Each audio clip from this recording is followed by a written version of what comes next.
जय भीम। मैं हूं अशोक दास। आप देख रहे हैं दलित दस्तक। पिछले 3-4 दिन बहुजन राजनीति के लिहाज से उथल पुथल वाले रहे हैं, खास तौर पर बिहार और उत्तर प्रदेश के संदर्भ में ऐसा कहा जा सकता है। हम पहले बात करेंगे उत्तर प्रदेश की और फिर आएंगे बिहार पर। 15 जून को बहुजन समाज पार्टी के 6 निष्कासित विधायक समाजवादी पार्टी के नेता अखिलेश यादव से मिले। अखिलेश यादव से मिलने वाले विधायकों में असलम रैनी, मुस्तफा सिद्दीकी, हाकिम लाल बिंद, हरगोविंद भार्गव, असलम अली चौधरी और सुषमा पटेल का नाम शामिल है। निश्चित तौर पर यह उत्तर प्रदेश की राजनीति के लिहाज से अहम खबर है, क्योंकि यूपी का विधानसभा चुनाव बिल्कुल सामने खड़ा है और ऐसे में किसी पार्टी के आधे दर्जन विधायकों का विरोधी दल के नेता से मिलना चर्चा का विषय होना चाहिए और चर्चा हुई भी।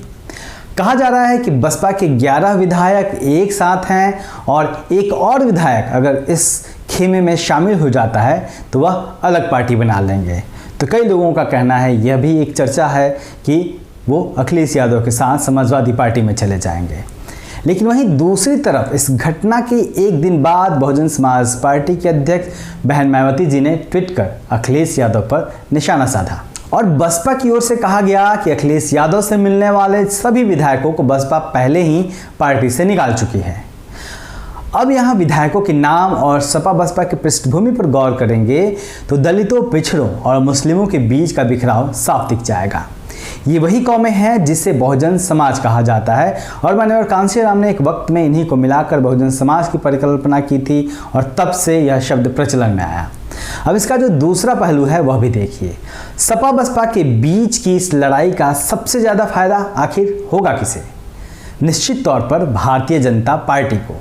और भाजपा का दलितों, पिछड़ों और मुस्लिमों को लेकर क्या रुख है, इस सवाल का जवाब इस समाज से जुड़ा कोई भी व्यक्ति अपने दिल पर हाथ रखकर पूछेगा तो उसे खुद पता चल जाएगा। अब जब उत्तर प्रदेश में भाजपा खुद अपनी सरकार की वापसी को लेकर पसोपेश में है और भाजपा के केंद्रीय नेतृत्व से लेकर संघ तक में खलबली मची है कि कहीं उत्तर प्रदेश हाथ से निकल ना जाए, और जब चर्चा तेज हो चली है कि प्रदेश में समाजवादी पार्टी या फिर बहुजन समाज पार्टी की सत्ता में वापसी हो सकती है और इनकी संभावनाएं ज़्यादा दिखाई दे रही हैं, तो ऐसे में दलितों, पिछड़ों और मुस्लिम समाज के बीच की यह फूट कहीं सत्ता में वापसी की बहुजन समाज की उम्मीदों पर पानी ना फेर दे। ऐसे में क्या समाजवादी पार्टी और बहुजन समाज पार्टी को दूसरे तरीके से सोचने की ज़रूरत नहीं है?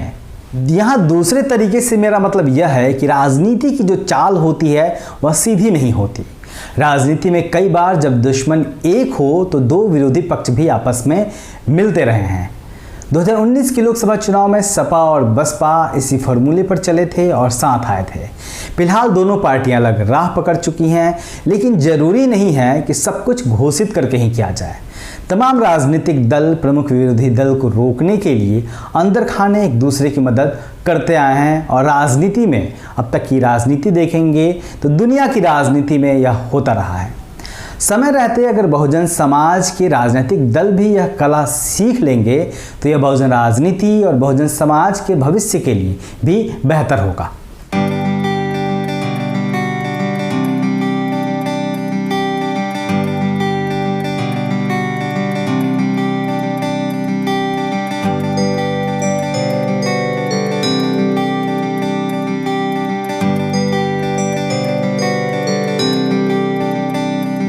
अब हम आते हैं बिहार पर। बिहार यानी जहां रामविलास पासवान द्वारा स्थापित लोक जनशक्ति पार्टी पर कब्जे को लेकर दिवंगत रामविलास पासवान के बेटे चिराग पासवान और उनके चाचा यानी रामविलास पासवान के भाई पशुपति कुमार पारस के बीच राजनीतिक जंग छिड़ गई है। फिलहाल पासवान के भाई पशुपति पारस का पलड़ा भारी है और उनके पक्ष में पार्टी के सभी सांसद हैं। लोजपा में चिराग पासवान को मिलाकर कुल 6 सांसद हैं। पहले रामविलास पासवान के भाई पशुपति पारस ने 5 सांसदों के साथ मिलकर पार्टी पर अपना कब्जा ठोक दिया और चिराग पासवान को राष्ट्रीय अध्यक्ष के पद से बाहर कर दिया। फिर चिराग पासवान ने 5 सांसदों को पार्टी से निकाल दिया। फिर चिराग पासवान की गैर मौजूदगी में 5 सांसदों ने संसदीय बोर्ड की बैठक बुलाई और सांसद पशुपति पारस को संसदीय बोर्ड का नया अध्यक्ष चुन लिया गया। इसकी सूचना लोकसभा स्पीकर को भी दी गई और अगले दिन लोकसभा सचिवालय ने उन्हें मान्यता दे दी। अब यहाँ दोनों पक्षों को देखिए।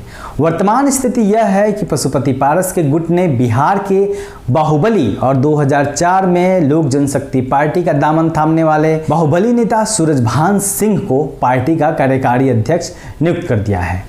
वो यहाँ साफ दिख रहा है कि चाचा भतीजे के बीच पार्टी और पार्टी कार्यालय पर कब्जे की लड़ाई में अब बाहुबल भी अहम हो गया है और चाचा पशुपति कुमार पारस डॉन सूरजभान के कंधे पर बंदूक रखकर अपने ही भतीजे चिराग पासवान पर वार कर रहे हैं।